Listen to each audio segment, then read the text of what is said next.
Hey guys, how's it going? My name's Joe from MakeUseOf.com, and today we're going to be taking a look at the Mavic Air.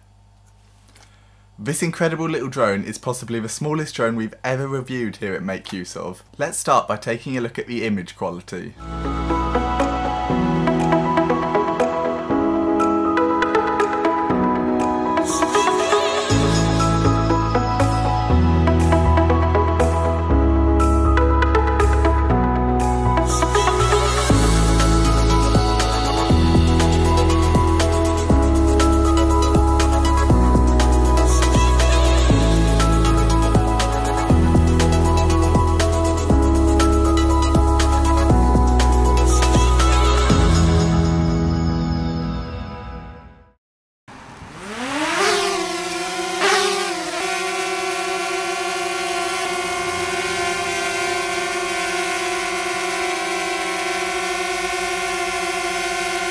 The Mavic can be pretty loud, but it's not actually too bad in reality.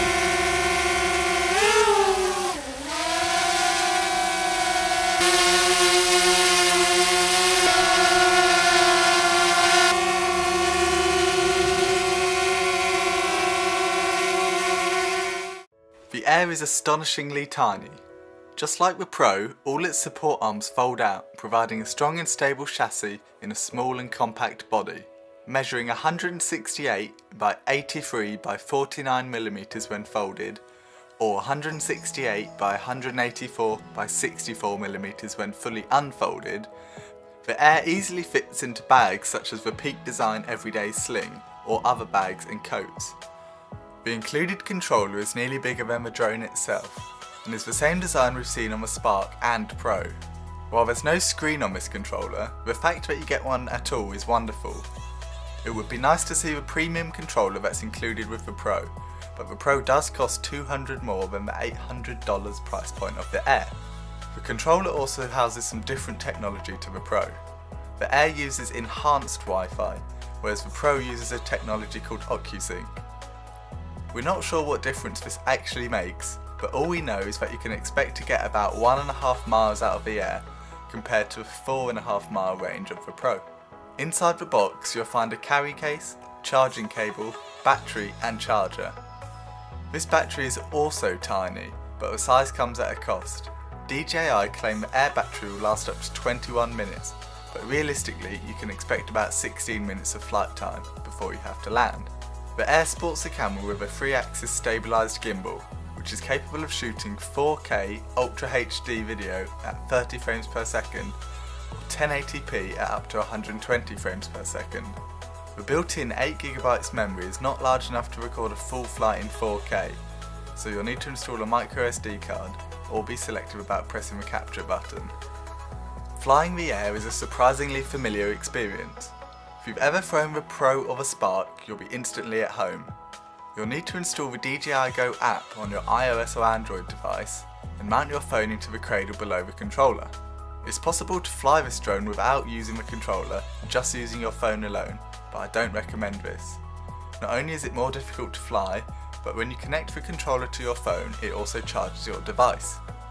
One very cool feature is the flight sticks. These simply screw into the controller, and when not in use mount neatly in the base. This may seem insignificant, but this feature alone prevents the sticks from breaking during transit and further reduces the size of the controller. Once you've installed the app, you'll need to update your drone and register with DJI. Once you've done that for the first time, you'll be able to fly straight away afterwards. Before flying, you'll need to perform what I call the drone dance. This is a simple calibration routine which you should do for every flight, regardless of the drone. It consists of rotating the drone a few times. It's a basic enough process. Once calibrated, you can press a button and have the drone take off for you, or you can take off yourself by pointing both sticks to opposite corners. Once you're in the air, you'll be greeted with a series of beeps from the controller. This is the obstacle avoidance. The Air is equipped with forward and rear facing sensors. The camera feed on your mobile shows green, yellow or red lines showing the proximity of nearby obstacles. The beeps correlate with these obstacles. The nearer the obstacle, the more rapid the beeps. This works very well, but it can be a bit annoying if you're looking for a complex shot. If you're trying to duck through a small alleyway or land on something like your hand, you may need to disable this. Whilst the vast majority of settings are controlled within the app, The controller does have a few buttons. You can start and stop recording, take a picture and adjust the gimbal. There's a function button on the front, which you can assign to anything you like, along with a return home button. Right in the middle is a dedicated sport mode switch. This transforms the drone from a rather slow bee to a really angry wasp. The top speed is increased to a maximum of 42.5 miles per hour, which is insane. You want to ensure you've had sufficient practice flying first, and that you're in a wide open space before you try this out. Image quality is surprisingly good for a camera this small. 4K video looks stunning and sharp, as does 1080p and photos. You'll want to shoot in manual mode however, as like many cameras, auto exposure can struggle with a bright source such as the sun. The Air has a bitrate of 100 megabits per second. This solves many issues that the Pro struggled with. The Pro would often lose details in busy or fast moving scenes due to its 40 megabits per second bitrate. So with more than double the bitrate, the Mavic Air has eliminated these problems. While the 4K footage is excellent, the slow motion is pretty poor. We've seen this on the Pro as well, but at 120 frames per second, you've lost all sharpness and things just get blurry. All the quality goes and the footage becomes soft and generally much lower quality. If you're looking for that cinematic look, you'll definitely want to pick up a set of drone filters, but you can get away in bright light by just increasing your shutter speed. Low light video, however, is a different story. Anything above ISO 200 is asking for trouble, and even moderately low settings such as ISO 800 are incredibly noisy, almost to the point of being unusable. Many of these drawbacks are incredibly similar to that of the Pro.